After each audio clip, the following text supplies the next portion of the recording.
production. A lot of these economic theories are based in the idea of what human nature is and how we suffice the things that we need to survive. And my main argument against both of these is that they assume that the means in which we acquire the necessities of life need to be controlled and need to be done under some supervision, whether it be by the state or whether it be by capitalist production mechanisms. I think neither of them are necessary, and I think people have the ability to manage that themselves. When I talk about artisanship, I mean seeing a process go all the way through. It's an art form. When you're building something, most craftsmen or artisans way back when they used complex thought processes, math. They intellectualized how they would craft, cabinets and all these other things, and they saw the process through. They weren't just a cog to a machine. They started the process and ended the process. They used all the faculties and potentials of a human being, the fully dignified human being. It's my belief that factory work, in general, the way that it's organized now and would be organized under socialism, is demeaning. It takes away the creative potential of individual human beings to be able to create things within their own potential. Yeah, so a lot of the means in which to accomplish these social revolutions that anarchists talk about, we use a lot of models like the affinity group as opposed to large protests to accomplish our message of social change. And I say that I use this because affinity groups and direct action, we also use direct action, are not only tactics to be used during demonstrations, but are models. So to summarize, direct action is a model for anarchist organizing and for an anarchist society, because we seize directly the power that exists and dismantle it. We do exactly what we need to do to get our message across within our own means. We're not waiting for the corporation to sponsor us to do it, and we're not waiting for the government to sanction it. That is not only a tactic, but it is a model for how anarchists will organize a society. Thank you.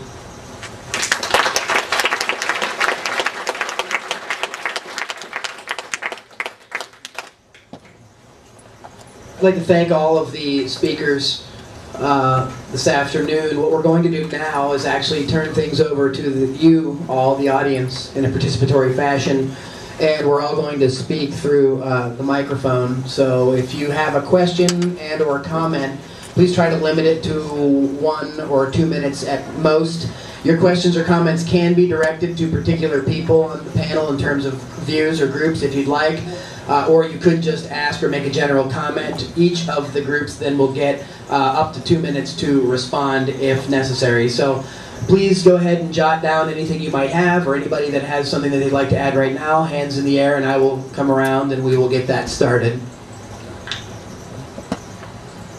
Just a quick statement. I feel that part of the definition of socialism, at least of what I believe, you left out of your quick summation of it, which is that it is a implement for social progression, that it is the first step towards having the anarchy utopia realized. And I just felt that that wasn't stated, so I'd like to get that out there.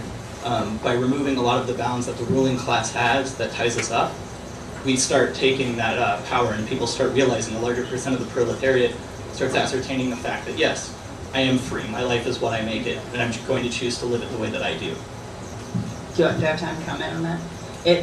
The reason that I read the last part of Marx's Das Kapital was because the revolutionary context in which they put that lies purely in factory work, right? But like I said, the factory work is organized by the capitalist production means in the first place. So you can't have a revolutionary liberating ideal while still dealing with the decaying past. You know what I'm saying? There has to be a new revolutionary premise on which to base our production. Does anybody else on the panel want to respond? If I could make a point about that. I thank you for what you bring up. Yes, socialism actually is, in Marxist theory, the transition stage between capitalism and communism, which is a stateless, classless society.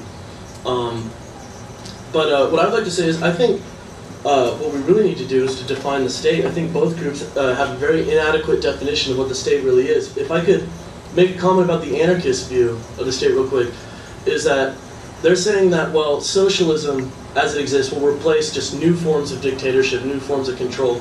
But we have to reconcile ourselves with what the state really is. The state itself is a body of control, and the state will arise in society whenever there are different classes which relate to production in different means, and therefore will have irreconcilable interests. Therefore, moving off of that, we can say the state exists wherever class antagonism exists. Because of that, well, what is a revolution? A revolution is the bringing out into physical form the antagonism of two classes. Therefore, in the process of transitioning to a stateless classless society, which we totally agree with our anarchist brothers, we feel there has to be some force, because a force will exist in society whether you want it to or not. So that force which reconciles the class antagonism, and what we mean literally is suppressing bourgeois interests and dismantling the capitalist class, that is going to require a worker state, a force that acts in the interest of the working class and the proletarian worldwide. Jun or Tavi? Yeah. A couple points about the notion of history and how this is a progression. Socialism, socialism and communist ideas, at least in my mind, have existed throughout time, from the Greeks to the Romans till now. It's just, and people could think of it as cycles going back and forth between some of these ideas. So that's what I just want to say. Well, if you read history, you could decide whether or not it's a progression or not. The other thing, though, is about I think the idea of force, and libertarians and others. I speak as an individual, so not everybody. I want to make a point that I'm an individual and I treat everybody else as individuals. So even what I say does not mean what Ron Paul or Tyler says or whatever. But anyways, it's a philosophy of peace. Non-force, non-violence, and every action is about peace and non-violence. So we don't, at least I don't particularly, and I don't think a lot of libertarians believe in the, and she's and Ayn Rand is another but she's an individual, so she has her own thoughts. So anyways, it's peace, non-violence in every action, not in the end, but in every means to that end, peace. So just for the record, Ayn Rand was opposed to the Libertarian Party. In response to the anarchist idea that we can govern ourselves, which I think is a really great idea, that we, right now, our society is set up, so, maybe it's not set up this way, but what's happening largely is this groupthink thing, where people aren't really thinking for themselves, they're just kind of going along with what the people with the most money are saying. And we've been living like that for so long, it's very endemic in our culture. So the question I want to pose is, do you really think that we actually even have the skills to govern ourselves at this point? Do we have to, isn't there some groundwork we'd have to do before we could get to the level where we're capable of managing ourselves?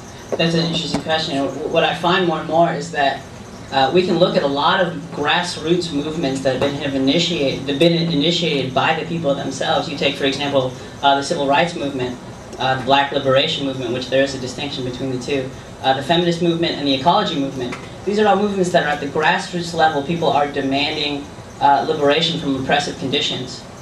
And if people can demand those and organize them within themselves in an oppressive condition, imagine what they can do without the social forces that hold them down now. Anybody else on the panel? Quick response.